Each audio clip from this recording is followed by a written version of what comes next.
విజయవాడలో నిన్న radio station దగ్గర ఆర్ట్స్ ఎగ్జిబిషన్ జరిగింది. అన్ని హ్యాండ్ మేడ్, హ్యాండ్ పెయింటెడ్, చూడ్డానికి అండ్ కొనుక్కోడానికి కూడా డిఫరెంట్ కైండ్స్ ఆఫ్ ఆర్ట్స్ చూశాను. లైక్ కలంకారీ, ఫ్యాబ్రిక్స్ మీద, పేపర్స్ మీద, charcoal art, pencil art and live లో డ్రాయింగ్ వేసిస్తున్నారు. చాలా డిఫరెంట్ కైండ్స్ ఆఫ్ ఆర్టిస్ట్ వచ్చారు చాలా ఊర్ల నుంచి.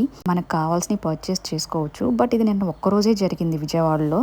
చూడలేని వాళ్ళు చూస్తారని చెప్పి వీడియో షేర్ చేస్తున్నాను. Please do watch it. Thank you.